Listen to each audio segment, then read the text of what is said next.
I called the book Everything is F***ed because if you look at the world today, we live in kind of a very strange period where by every material metric, the world is better than it's ever been.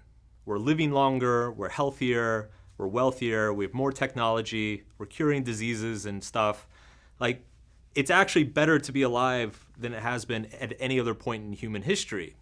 Yet if you look around, everybody is losing their damn minds all the time.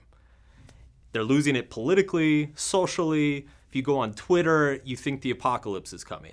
And I just think that's very strange. So I wanted to write a book that investigated what is it about modern life and modern technology that creates this sense of hysteria, this sense that everything is going to hell in a handbasket when you look out your window and everything's great.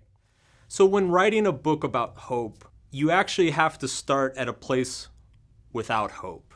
And a place without hope is a very, very dark place. And I call that place the uncomfortable truth.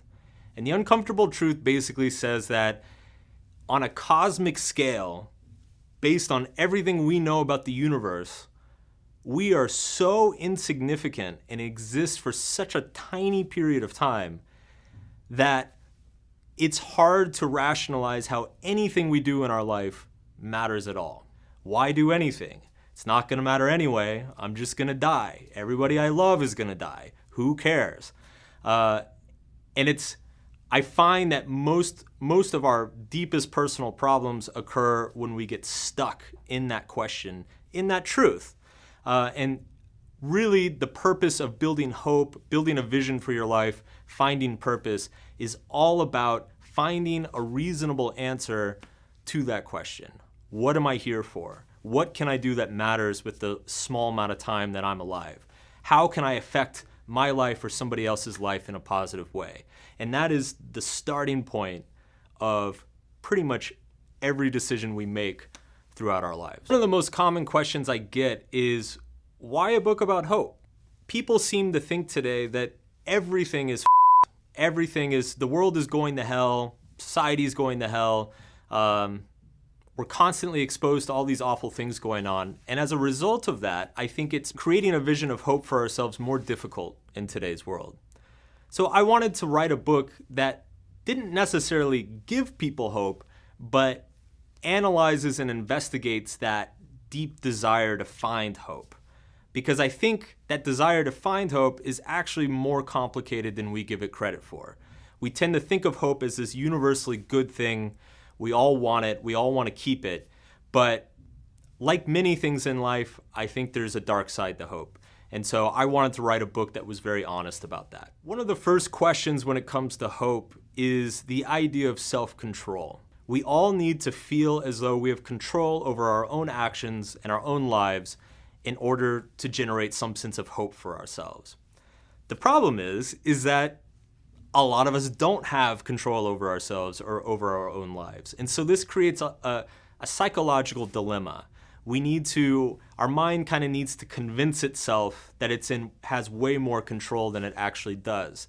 And if you look at psychological research, you see this kind of self-imposed delusion all over the place. So what I try to do is I try to just take a very honest look at how our mind works, how our emotions and thoughts interplay with each other, and understand where this illusion of self-control comes from and how we can maximize it in a healthy way. Because the fact is, we're all lying to ourselves a little bit, and if we're not aware of that, and if we're not conscious of how we are, like what those little lies are, we can get sucked down some very ugly and damaging paths. And nobody wants that. One of the more, I guess, controversial topics I tackle in the book is that of religion. It's not a comfortable thing to write about, and I don't think it's a comfortable thing to read about, but I think it's impossible to talk about hope without talking about religion, because religion is such a source of hope for most of the people on the planet. One of the conclusions I come to, and one of the things I talk about, is that it's kind of impossible to not be religious.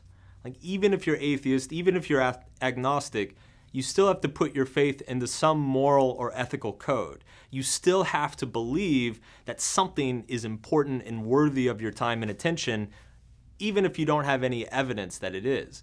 So in a really abstract sense, we're all a little bit religious, and all human societies organize themselves around these little religions. And I think it's very important for us to become aware of that, because I think in the modern world today, even though we're seeing traditional religion recede in its influence, I think what's happening is that we're instead approaching things like politics, business, sports, media with more of a religious attitude. And that's a source of a lot of the strife and conflict today.